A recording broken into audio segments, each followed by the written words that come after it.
Olá a todos, eu sou Adriana Tanese Nogueira e estou aqui para apresentar uma pequena parte do curso de História da Psicologia 1, o primeiro de uma série de 5 cursos de História da Psicologia, nos quais o objetivo é ilustrar as ideias essenciais de 50 grandes autores da psicologia e como elas se aplicam à nossa vida cotidiana, ao nosso desenvolvimento pessoal e profissional. Estamos aqui no vídeo primeiro do módulo 4 do curso de História da Psicologia 1, do primeiro curso. E esse curso vai até o behaviorismo, do começo da psicologia até o behaviorismo. O autor desta videoaula é Max Wertheimer, que é um psicólogo tcheco da Tchecoslováquia, um dos fundadores da Gestalt terapia, da terapia Gestalt, da teoria da Gestalt. E um personagem muito interessante e muito atual. Vocês vão ver nesses vídeos e em outros e nas próprias apostilas do curso o quanto essas ideias são atuais.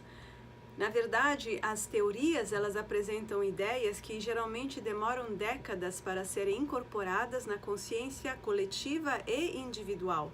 E aí sim a gente dá um salto evolutivo.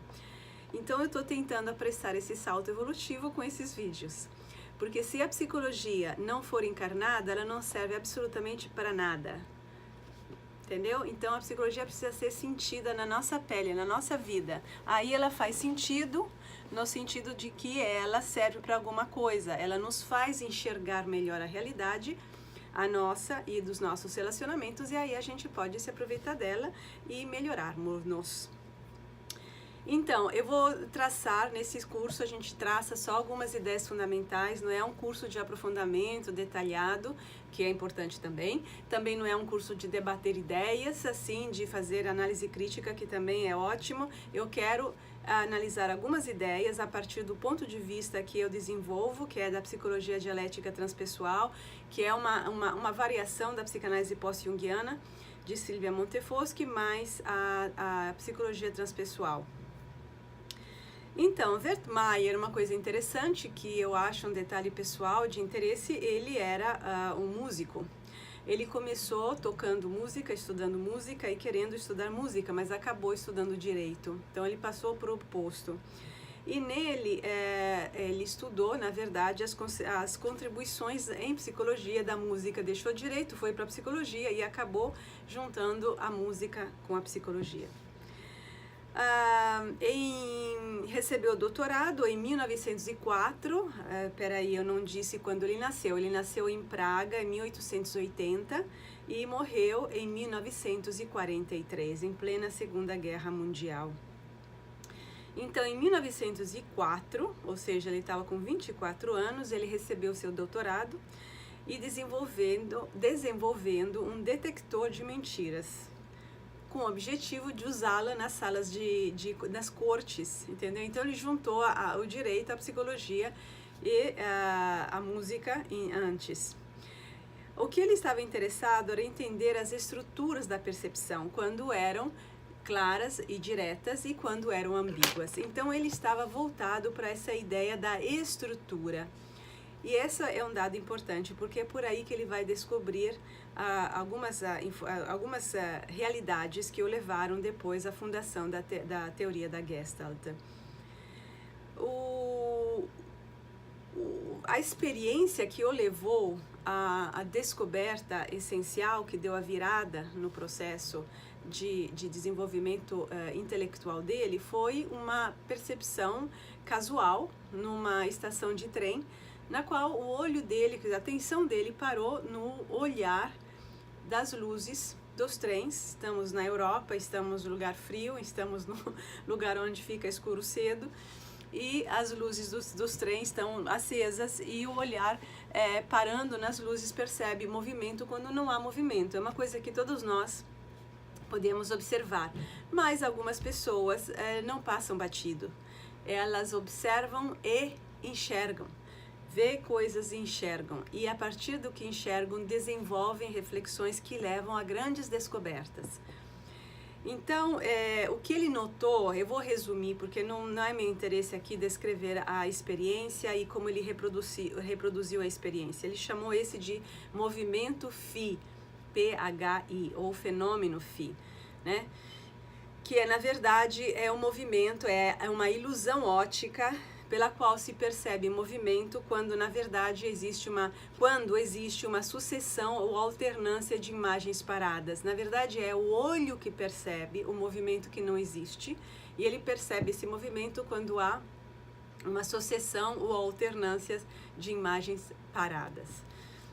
Mas a partir disso, que uma pessoa assim que não tem interesse na coisa e que não enxerga nada de extraordinário nisso, esse homem chegou a uma série de conclusões muito importantes. Uma é a primeira, que é uma dos conceitos básicos da Gestalt, é que o homem não é somente parte de um campo, ou seja, você pega uma pessoa, ela é parte de um contexto, não, mas ela é uma parte membro desse grupo. Quando as pessoas estão juntas, diz Wertheimer,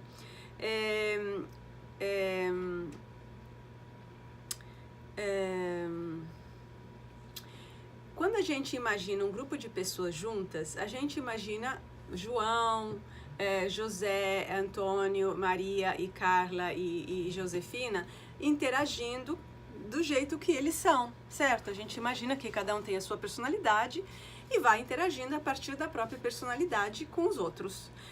Esses 6 personagens formam um grupo e cada um seria si mesmo nesse grupo. Mentira, não é assim que funciona. O que ele mostra é que quando a gente está em grupo, a gente funciona dentro do grupo de uma forma diferente de como a gente funciona fora do grupo. Isso tem consequências muito significativas, né? Nós temos uma função, então todas as partes do grupo funcionam juntos e existe uma dinâmica do grupo, do todo.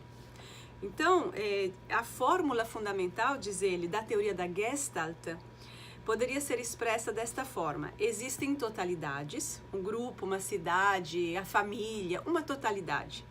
E o comportamento dessas totalidades é determinado não pelo comportamento dos elementos individuais, mas nela os processos parciais, ou seja, o comportamento individual de cada parte dela, são determinados pela natureza intrínseca do todo, ou seja, o todo como se o todo tivesse uma personalidade que influencia o comportamento de cada indivíduo desse todo.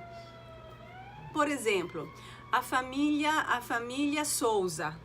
A família Souza tem uma personalidade. A família Souza é uma totalidade que exerce um poder e uma influência sobre mamãe, papai, José, João e Maria, que fazem parte da família Souza. Então, José, Maria, João, papai e mamãe, eles se comportam em função da natureza intrínseca do ser família Souza. Eles não são livres, vamos dizer assim, dessa totalidade. A totalidade influencia o comportamento de cada um deles.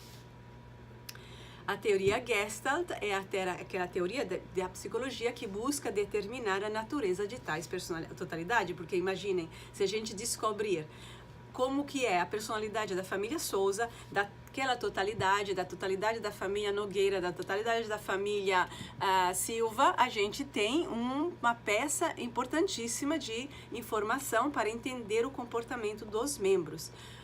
A totalidade Brasil, como funciona? E como funcionam os brasileiros dentro da totalidade Brasil. E assim vamos.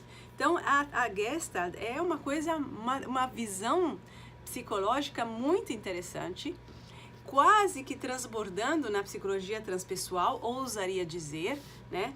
Por quê? Porque estamos falando de uma totalidade que transcende a observação direta, mas que podemos observar via indireta no comportamento dos indivíduos, das partes dessa totalidade. Gestalt significa configuração, forma, estrutura, padrão, né? É tipo um DNA, entre aspas, alguma coisa que dá uma forma, um padrão a um todo, que portanto se repercute nos elementos individuais. Então passe a observar. como vocês mudam em cada totalidade na qual se inserem. Lembrando que a totalidade de origem claramente tem uma influência muito mais profunda.